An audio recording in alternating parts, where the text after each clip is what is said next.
corbetas, no sé qué. Eran las dos preguntas, doctor.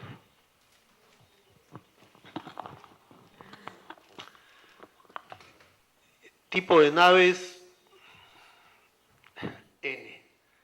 Hay una enorme diversidad. Ahora, voy a mezclar la respuesta a ambas cosas, ¿ya? O sea, los viajes colombinos se realizan en principio en dos carabelas y una nao. Ahora, el problema es que no se sabe exactamente cómo eran. No hay una descripción exacta de los buques. Las embarcaciones, las grandes embarcaciones, no tienen planos hasta finales del siglo XVIII. O sea, no sabemos exactamente cómo eran. Y hasta el día de hoy, si ustedes se van a la playa de pescadores, los botes que hay ahí no tienen planos. O sea, la única forma de conocerlos es físicamente. Entonces, eso se ha desarrollado, para eso se ha desarrollado la arqueología subacuática, que por supuesto está todavía en pañales. En el Perú, recién tenemos un arqueólogo subacuático hace un par de años, ¿no? Entonces, ahí hay un tema que no sabemos exactamente, que hablamos, se nombran, hay tipos de buques y hay nombres genéricos. La nao es un nombre genérico. Entonces, no sé exactamente si corresponde a una carraca. Creo que no. La carraca tiene algunas características que aparentemente no corresponden a la Santa María. Ahora, acá la carabela se sigue usando. La carabela es una nave exploratoria. La carraca, la nao, son naves más de transporte y más de respeto. Y para el siglo XVII ya ha aparecido también otro tipo de nave que es el galeón. Entonces, lo que nosotros encontramos en estas expediciones, en las que yo he referido, por lo menos son una diversidad de embarcaciones. Y en el 18, ya desde el 17, desde el 16 en realidad, a tarde, en el 16, ha aparecido una embarcación que se conoce como fragata. Ahora, el problema es que puede tener el mismo nombre, pero varía la embarcación. De hecho, la carabela existe de por lo menos del siglo XII, pero no es la misma carabela de la época colombina. Entonces, es un poco confuso y podría enredarlos, pero esencialmente lo que tenemos a grandes rasgos son naves de exploración que son por lo general pequeñas, más maniobrables, y grandes naves de transporte o de guerra. La nave típica de guerra hasta el siglo XVIII, XVII es el galeón. Eventualmente el galeón pasa a ser llamado o pasa a ser reemplazado por el navío de línea. Lo que tenemos en las expediciones de Amat es navíos de línea y fragatas y un paquebote. Entonces, me temo que si me pongo a explicarles eso, terminemos mal. Me remito a la cifra que di antes, 28 libros publicados, uno del año pasado se llama justamente De los botes y la mar. Hay mucha información ahí sobre estos temas. ¿Alguna otra pregunta? Sí, buenas noches. Doctor, muchas gracias por la exposición. Yo soy de un país del Mediterráneo con algún interés en el tema marítimo, pero con muy poco conocimiento. Quería hacer una pregunta respecto a la época de la gran exploración agrícola de la costa peruana, ¿no? Y la cantidad ver por qué después de tantas expediciones que se hizo a la Polinesia para inicialmente traer mano de obra contratada, después en otra situación, ¿no? El Perú no tuvo interés en tomar posesión de esas tierras, ¿no? Cosa que sería más difícil en las expediciones anteriores porque eran, digamos, más longínquas, ¿no? Bueno, dos cosas. Si usted es boliviano, el cosmógrafo que presenté ahí, Francisco Ruiz Lozano, es de Oruro. El Perú no solamente no tuvo interés en eso, la verdad que ya es parte del drama republicano, ¿no? O sea, estuvimos entretenidos en otras cosas. Hay que acordarse que Chiloé era peruano. Entonces, perdimos el sentido del mar, ¿no? A mediados del siglo XIX hay intentos norteamericanos por reclamar la soberanía de las Islas Lobos. Entonces, simplemente perdimos el sentido del mar, no nos dimos cuenta de eso, y es un poco lo que estoy tratando de remarcar ahora, ¿no? Es decir, vamos, tenemos una larga vinculación con esto. Y creo que eso no hay que perderlo de vista. Ok, ya perdimos 100 y pico de años, bueno, pues no sigamos perdiendo más tiempo, ¿no? O sea, sí creo que tenemos que retornar, volver a mirar aquello con una perspectiva más amplia y decir, bueno, pues acá estuvimos hace 400 años y bueno, pues igual venimos del mismo sitio, ¿no? Bueno, reiterar las felicitaciones. La exposición, la ponencia del doctor Jorge Ortiz Sotelo, al cual conozco desde hace muchos años y hemos compartido de una u otra forma un centro de trabajo, nos hace dar cuenta realmente del abandono que hay en la historia general del Perú. No solamente la parte marítima, sino otros aspectos también. Pero la parte marítima es la más olvidada. Solamente nos referimos a ella en el tema de Grau, y mayormente ese es el tema. Pero sí tenemos una gran presencia en el área marítima. Lo que se requiere acá simplemente es dar a conocer, porque lo que no se conoce no se quiere. Por lo tanto, tenemos que hacer un esfuerzo, y en ello interviene de una u otra forma la Cancillería, a nivel de difusión. ¿Por qué?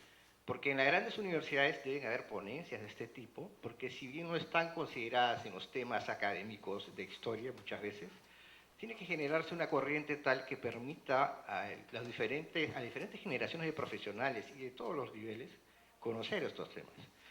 La situación del país amerita que eso se divulgue. Hay una producción bibliográfica del doctor Ortiz Sotelo, que de una u otra forma también se tiene que difundir, porque quizá está en manos de muy pocos y de repente la difusión no ha sido la adecuada.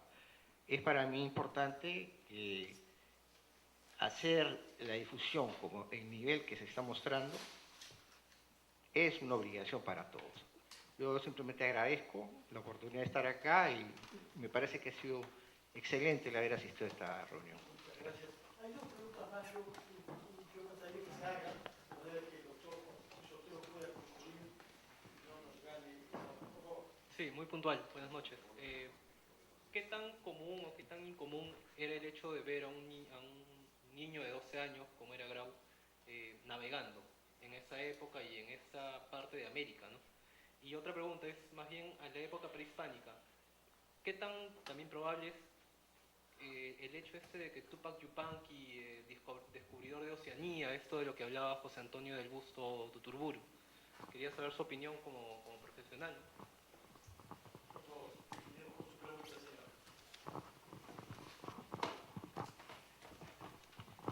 Buenas noches y felicitarlos por todo este programa de eventos que va a haber, ¿no? Entendemos también que hay otras propuestas que se vienen trabajando, por ejemplo, mire, yo tengo una revista pequeña que se llama Mar del Sur y tengo una página web sobre esto, y a mí me interesa mucho difundir todo lo que se refiere a este asunto del dominio sobre de las diferentes poblaciones que se han establecido en la costa peruana, ¿no? Es una pequeña propuesta, pero a partir de eso es que el día de hoy estoy acá en esta conferencia porque me interesa mucho el tema y como señala usted, de repente no nos han enseñado, ¿no? Cuando hemos estudiado historia en los colegios, ¿no? Sobre este asunto de la importancia que ha tenido el conocimiento, este viaje de exploración, este espíritu inquieto por ver qué cosa había más allá, ¿no? Entonces, eso es importante porque también es parte de, digamos, plasmar una identidad.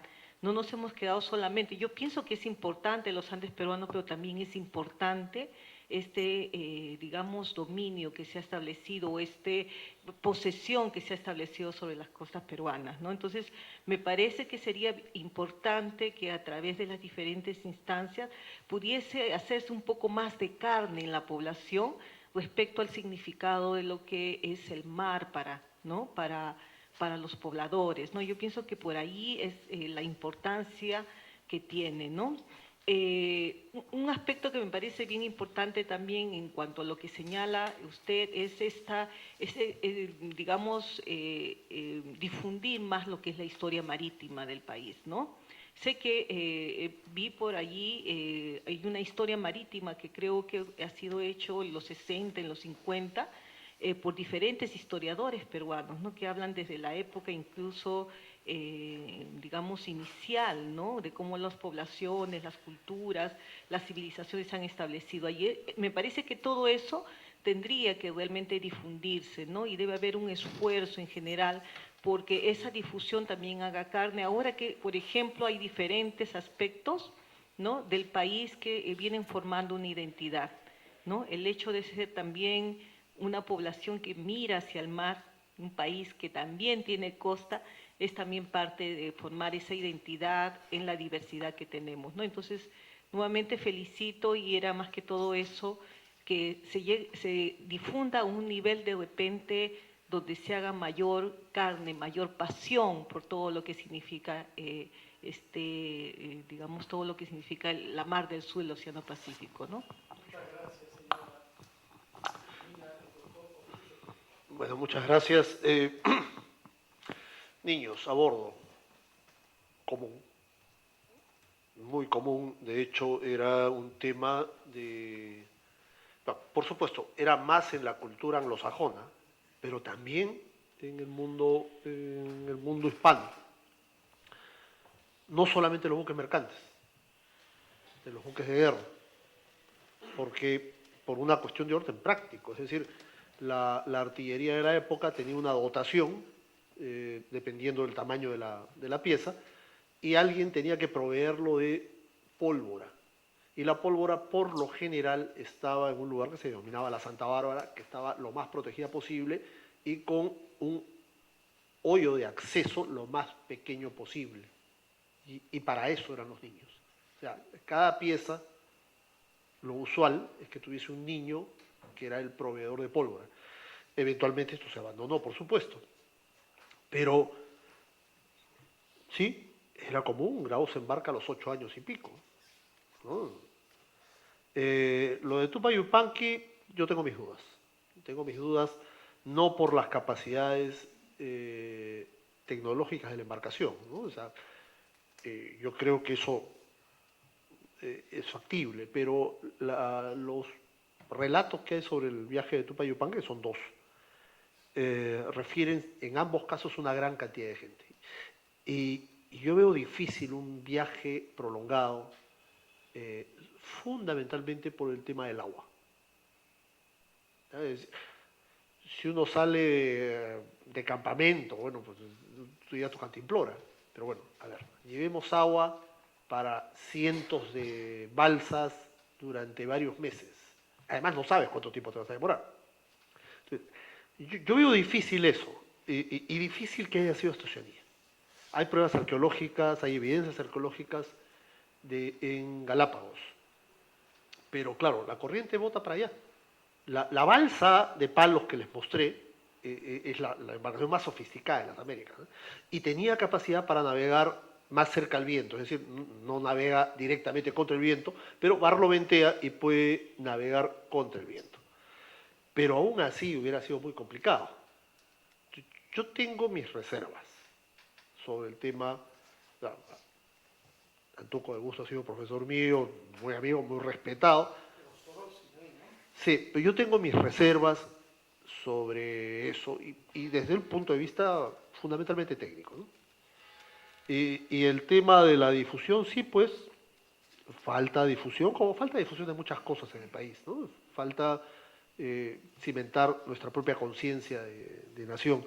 Yo creo que somos un país fundamentalmente andino, que lo crucial en el país son los Andes, pero el mar tiene su parte.